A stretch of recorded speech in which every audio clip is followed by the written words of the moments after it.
Incredible Moms. This is Crystal Evaristo with the Incredible Moms podcast, where we discuss getting pregnant, being pregnant, having babies, being a mom, and so much more. We hope you enjoy the show.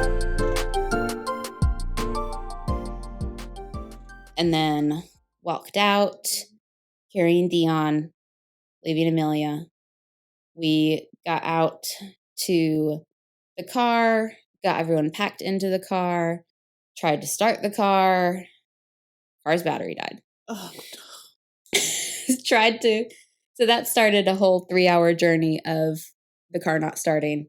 And we ended up having to get the car towed to a local AutoZone to get the battery changed. So by the time I went back and sat in the waiting room at labor and delivery because I had a newborn baby and I didn't want to, I felt uncomfortable sitting in like the big open waiting room right next to the front door. Breastfeeding. Yeah. So I went back up to the waiting room and they have the hugs unit on the floor that I was on. And so you're not supposed to just be carrying an infant. So I carried in an infant with a hospital blanket and the security guard looked at me like, what's going on? And I was like, well, I've been discharged. Like I'm not admitted anymore. Just our car broke down. So anyway, so I sat in the waiting room and just, hung out for 3 hours and waited for the car to get fixed. So by the time we got home that day, we were all exhausted. It was like midnight. And I think we just tried our best to get a little bit of sleep and not process anything at that point because we were just exhausted. So the next couple weeks, again, were kind of a blur. Dion was a sleepy baby. He was born early and his personality on the inside was sleepy too. Mm-hmm. So I was joking that I know now why Emilia always had to kick him so many times to wake him up because he was hard to wake up. He liked sleeping, which honestly was what I needed at the time. Yeah. I needed him to not be a typical like colicky baby. Yeah. I needed a little bit of peace to process a little bit what had happened. So I spent most of my free time when I wasn't taking care of him researching memorial stuff. I can't even tell you how many things I bought off Etsy. We chose butterflies to remember Emilia by. So I don't know how much I spent in butterfly things on Etsy. I'm sure it's an incredible amount. Doesn't matter. Doesn't matter. That's what I needed at the time. We had a couple of friends who I worked with at the time who were just incredibly supportive, brought us meals, came over and just let me talk. I feel like that was a really big thing.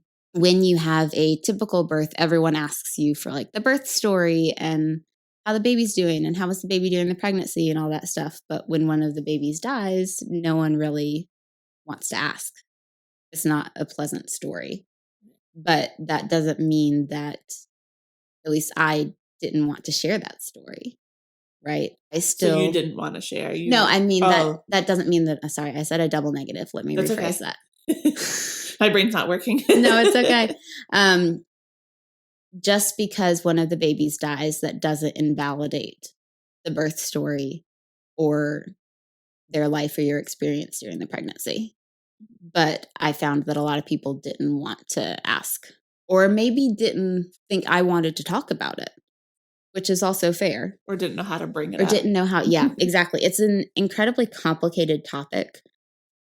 And I know someone who 3 months before Emilia died, her daughter also died at 21 weeks. She had a stillbirth.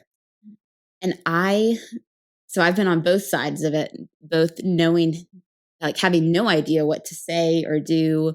Or I don't think I honestly even spoke to her about her daughter. Now, to be fair, I wasn't incredibly close to her, but I don't even think I said, I'm sorry for your loss. I kind of just ignored it because I was like, that sucks, but I don't know what to say. Like, what do you say in that situation? Yeah.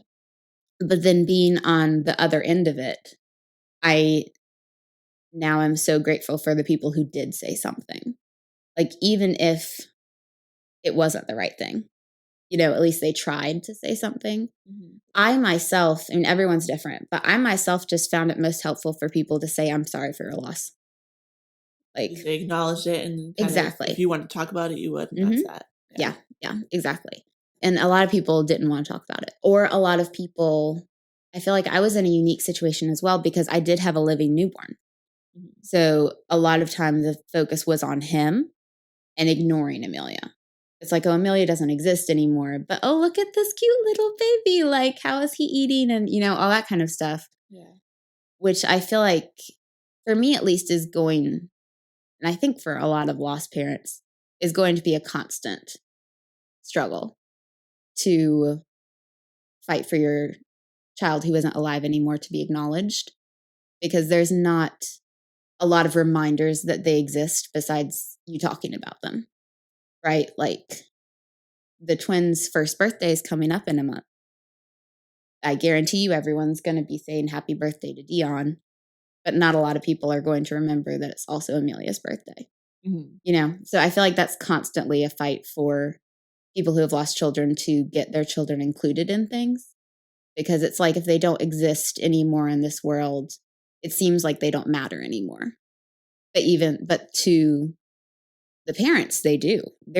Emilia's just as much as my kid as the other two. Even if she's not here, she's just, Right. she's just as much one of my children. Yeah. So I feel like it's important to acknowledge people's children, even if they're not living anymore.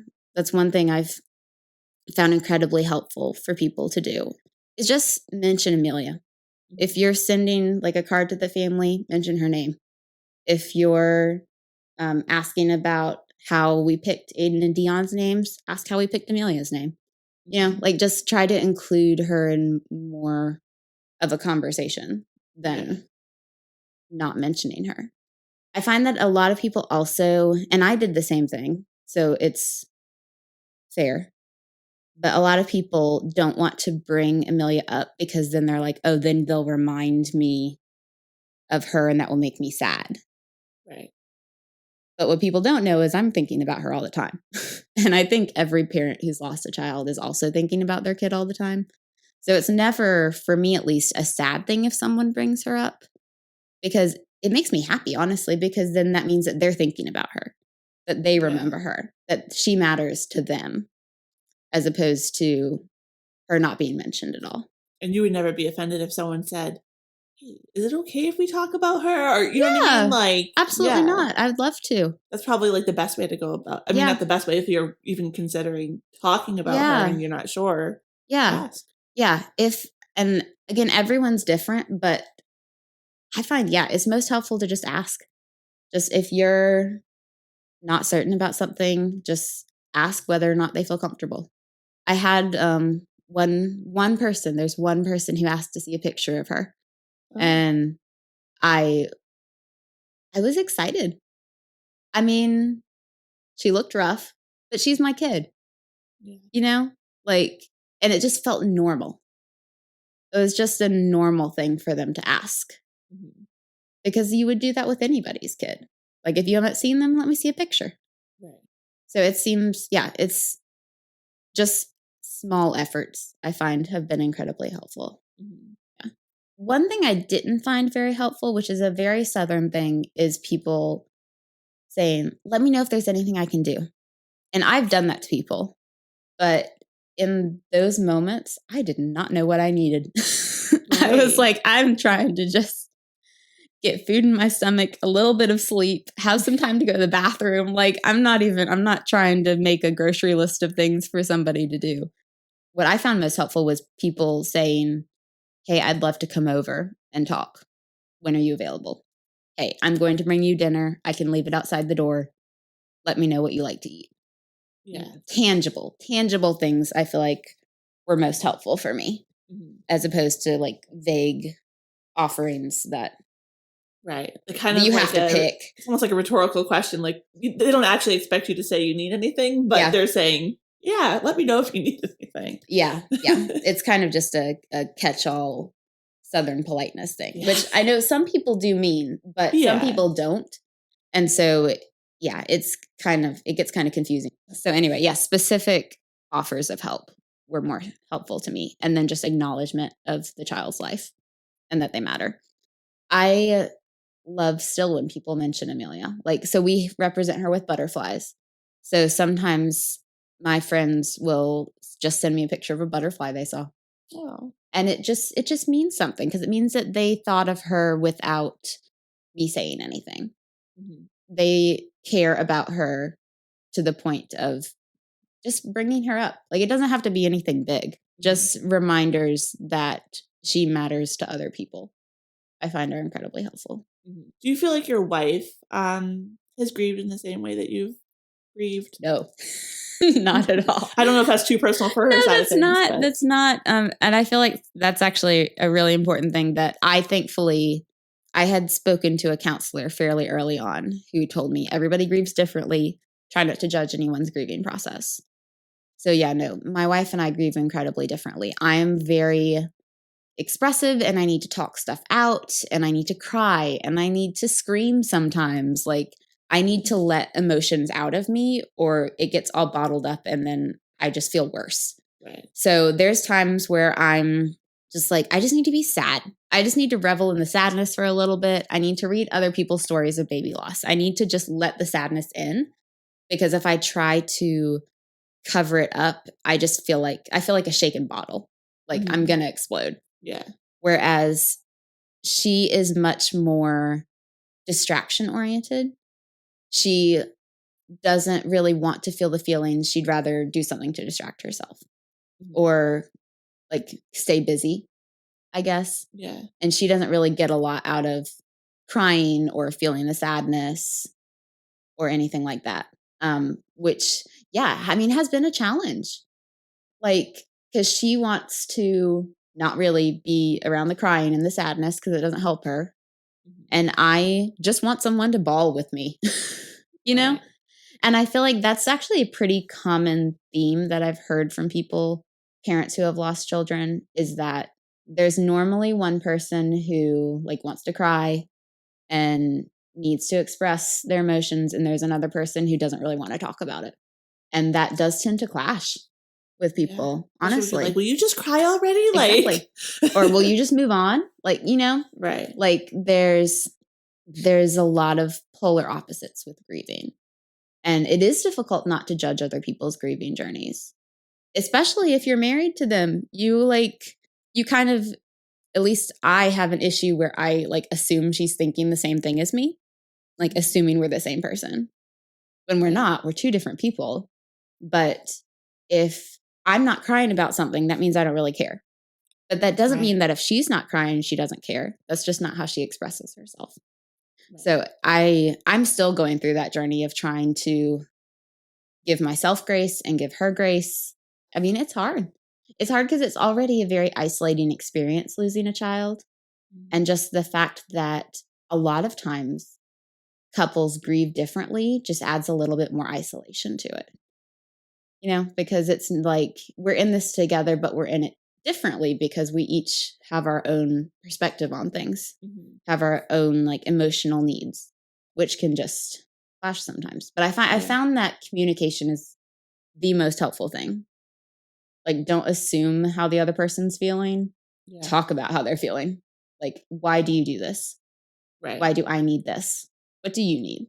Compromise with me a little here. At least open up a little bit. Or yeah. Or like, okay, so we don't have to spend every single night crying. Like, let's do something fun. Like, let's distract ourselves. Let's go, you know, like, yeah, it's been a process. I feel like it's still a process, and it's going to be a process for a while because I feel like we're going to be grieving for a while.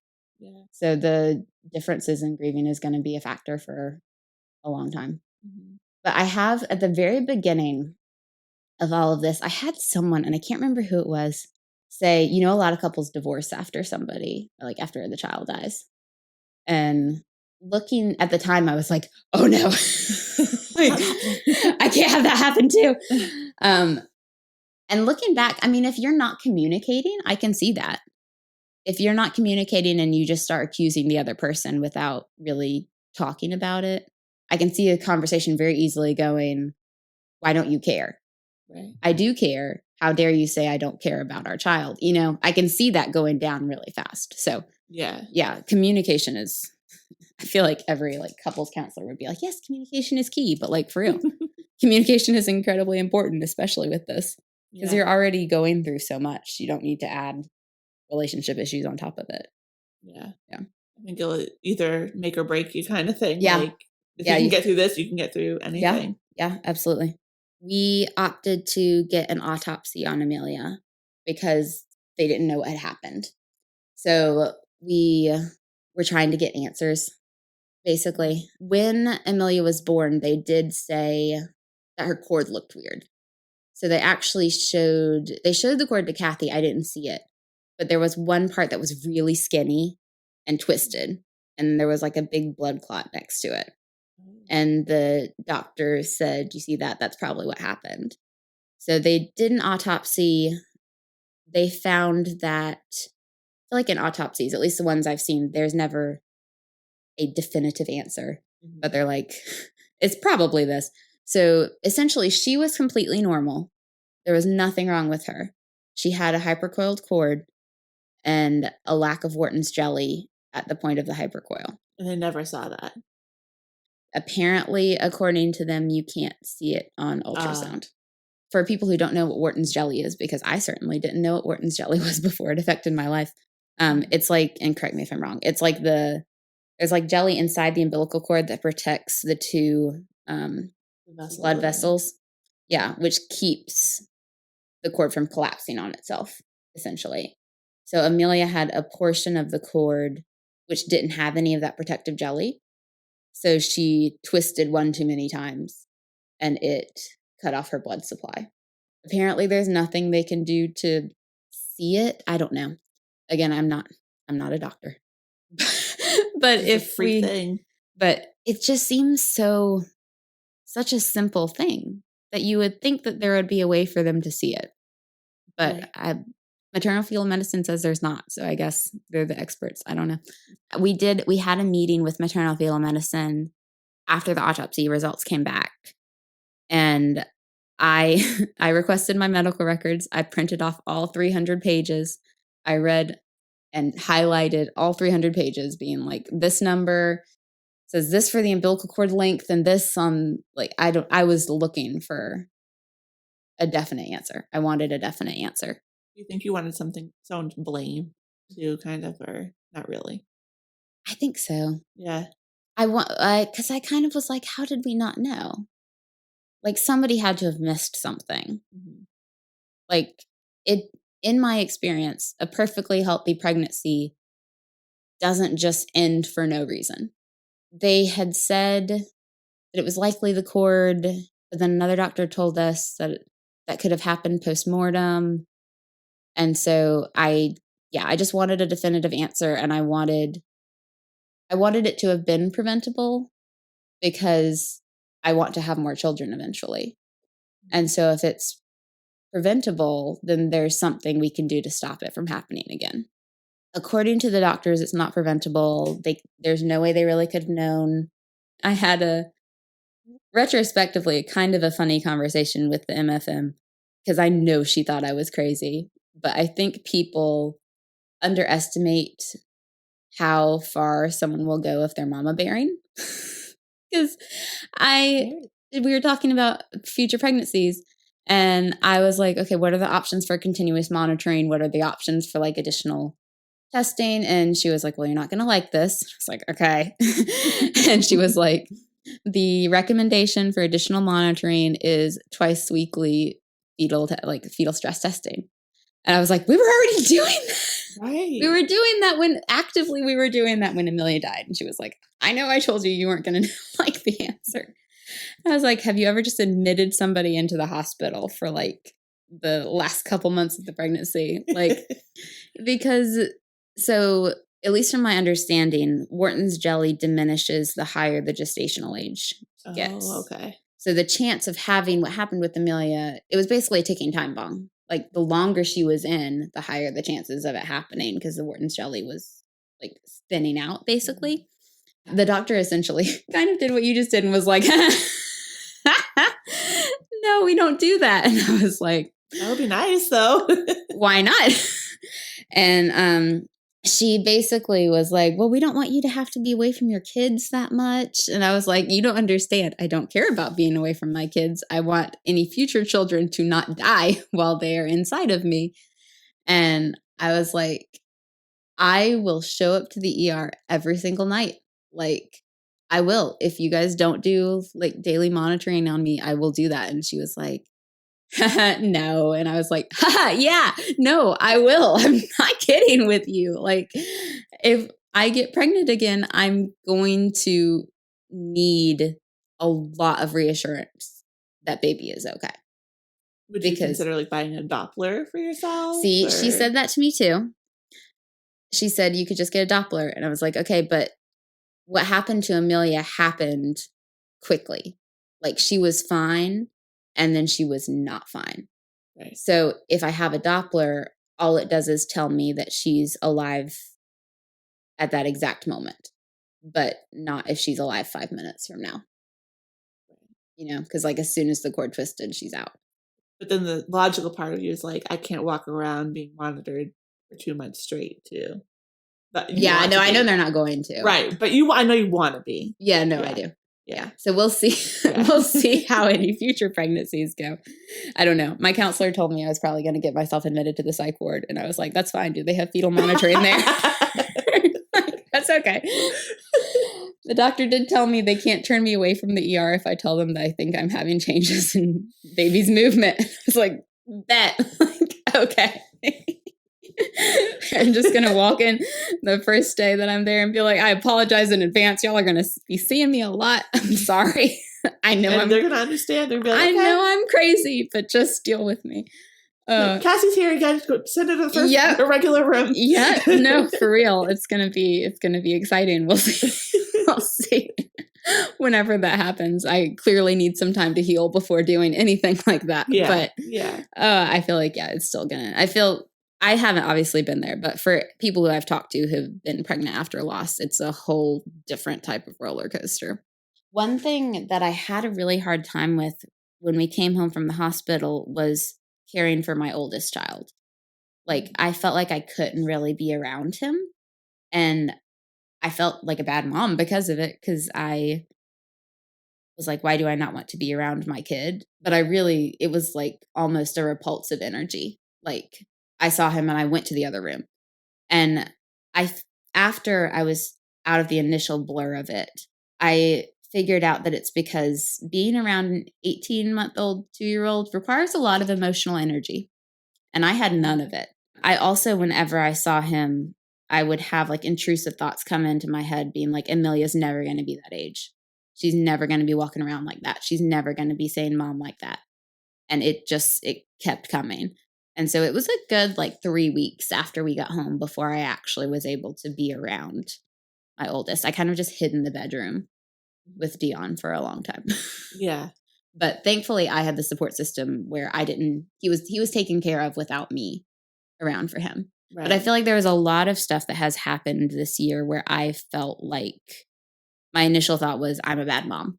I'm not doing this. I'm a bad mom. I'm not able to do this. I'm a bad mom. I'm like failing at work. I'm a bad person. There's a lot of times where I wasn't giving myself grace. And I think that's been one of the biggest things I've grown on this year, is just recognizing how hard I'm working at just surviving. And anything I do on top of that, I need to give myself credit for. Credit for all of it. Yeah. I think that's like a personality thing too, though. Yeah. You know? Yeah. Even having gone through that, I'm always saying, oh, I should have done that. I should have done this. I'm a terrible mom. Like, yeah, I've been doing better this week. Today, especially, I've been like, I'm just going to stop and recognize how much of a badass I am. Like, I'm taking care of 2 small kids. I'm grieving another kid. I'm working full time. I'm like taking partially a little bit of care of the house. Like, I'm doing a lot of shit. I need to give myself credit for doing all the stuff that I do and not just assume that, of course, I'm going to be doing that, right? Like, all of it takes effort. And I will mention, for people who cannot see, she's wearing a shirt that says strong as a mother on it. So. I did, yes. I love that.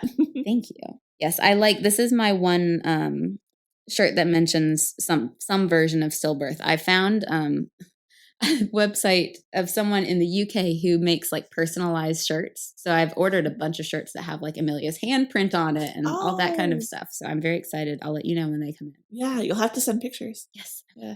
I'm excited. Like that's the first time I've gone clothes shopping in a while. But I was like, it will just all have Emilia's name on it. That's just where I'm at right now. But that's okay. Hey. If I need to do it, I need to do it. Exactly. Yeah. At 6 weeks postpartum was like, I have to get out of the house. I need to go back to work. Like, I need to get out of here. I think I was just trying to escape and like have something else to focus on. I convinced my therapist. I convinced the doctors. I got like the special paperwork. I convinced my manager. They were all like, is this a good idea? And I was like, yes, this is a great idea. I need to go back to work. I need to get out of the house. Like, went back to work. I lasted a week and a half, had a mental breakdown, went to my managers and was like, never mind. Never mind. I need to go back. I'm going out on disability now. Sorry. So I tried it part-time, and walking back into that building I didn't expect it to be as hard as it was. But apparently I've learned through this situation that I'm very triggered by location. Yeah. So yeah, being there was hard. Because even like the smallest things, like I would always get a blueberry muffin from Panera when I was pregnant. Like that was my treat for myself. And so then one of the first like weeks I was back, I was like, oh, I'm going to go get myself a blueberry muffin. And then it just hit me in my chest. Like, oh no, like fight or flight. Like I have to get out of here. So yeah, it was the small things that really broke me down when I was at work. Like it wasn't even the big stuff. Like, and there would be people who had known me when I was pregnant with the twins who didn't know about Emilia dying, and they would ask about the twins. And that was even less triggering than random stuff. Like I was pumping, and so I would walk past the pump room, and for some reason they decided to start storing the excess baby bassinets right outside the pump room. And so I would go to the pump room and see bassinet and be like, that could have been the bassinet that Emilia was in. Like, so anyway, it was a whole hot mess. And I went out on short-term disability with a diagnosis of PTSD. So I was out for about 2 months and then went back still on disability, but part-time. And then eventually it got to a point where my work kind of was like, they were very supportive, but at the same time, I was supposed to be filling a full-time position and I wasn't able to do it at that time. So luckily I work somewhere where there's a whole lot of options for supplemental. So I was able to drop down to working like 3 days a week, but still have like benefits and all that kind of stuff through my employer. I was back to work, but still having trouble being around the same people, the same area. One time I thought I saw the chaplain who had baptized Emilia, and I had like a full-blown panic attack and had to leave early that day. It wasn't even him. It just looked like him. And I was in an environment where it could have been him. So yeah, I was having trouble sleeping. I was having flashbacks. I was honestly not fully able to do my job appropriately because I was just dealing with so much mental stuff that I wasn't even able to give my patients the best care because I was just trying to not cry. Right. I was having to step away from people to gather myself, to go back, to try to make it through the session. Like it wasn't a good situation for anybody. So I ended up switching jobs about 3 months after I went back. So that has been a huge help for me specifically. And I haven't been back to that hospital for almost 3 months now. And I've honestly felt a lot lighter. Like I miss everybody there. Everybody there was as supportive as they possibly could have been in the situation. But just not being in that space has been incredibly helpful for me. I know some people find it familiar to go back to the same kind of stuff, but I've found it safer to be away from it personally. So that's your thing that you just can't be. Yeah. I just, there. yeah. And I I never knew I was triggered by location so much until this happened. And now I've got something to be triggered by. Yeah. So I'll like drive past like, I don't know, a restaurant that I ate at like during the first trimester because I loved their chicken wings, like, and it will just hit me in my chest.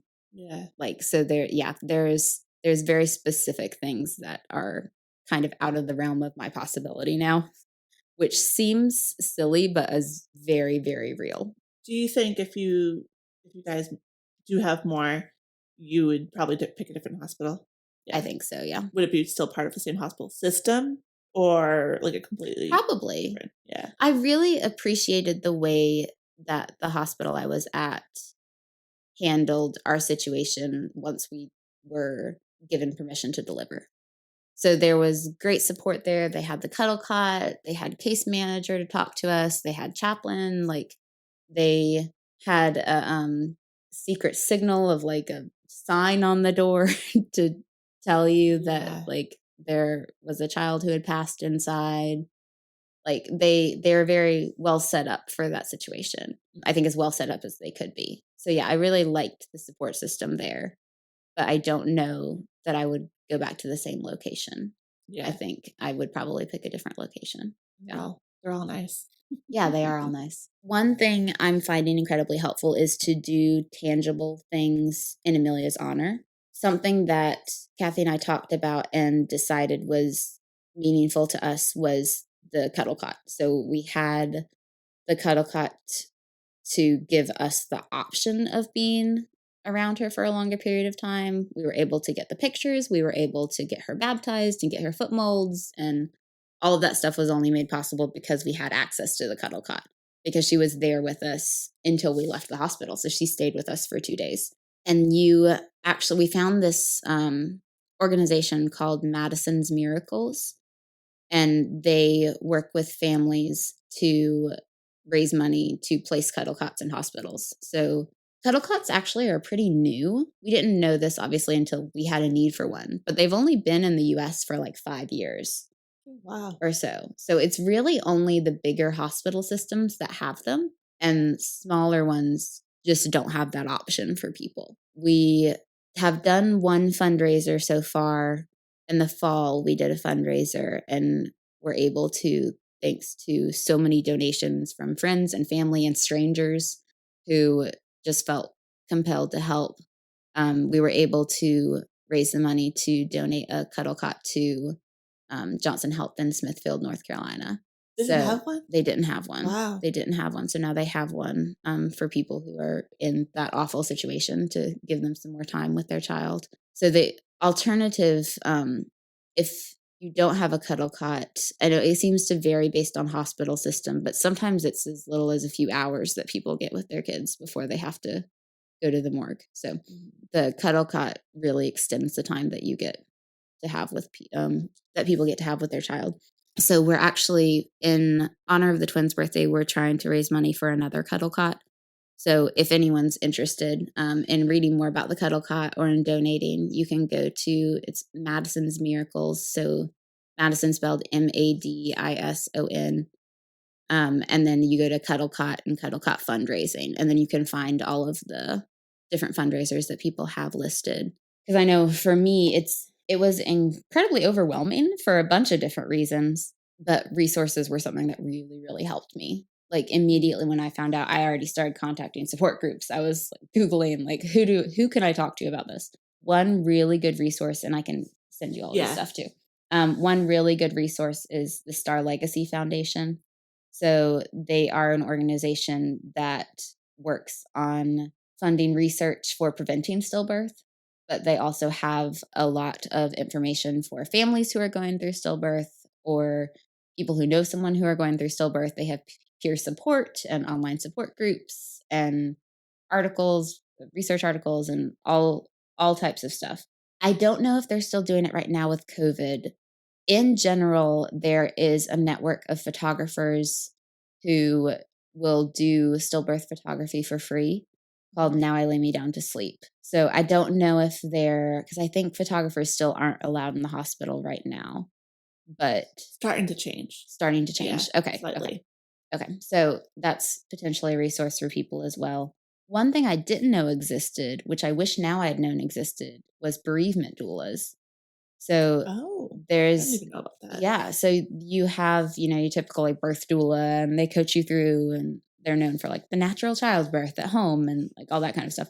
But there's actually people who have been trained in assisting people who are going through a stillbirth. Okay. So there's not very many of them, but they do exist, and there's several in this area. So the easiest way to find them I found is a website called Still Birthday.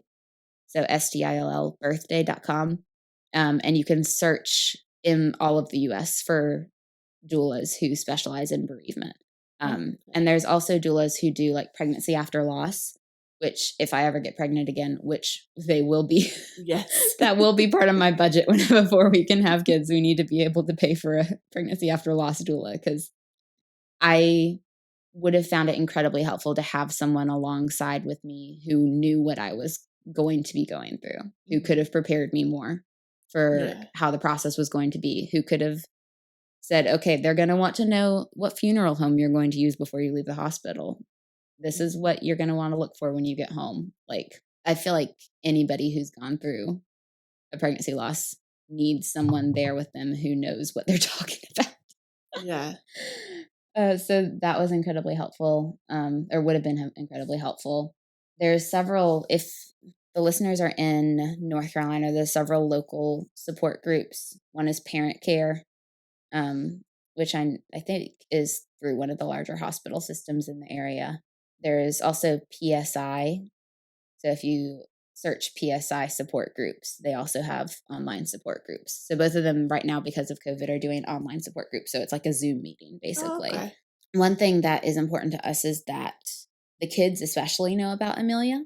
So we want to include her in the verbiage of in our household and kind of part of the everyday conversation. Now, our kids still are really little right now, so they don't fully understand what we're talking about.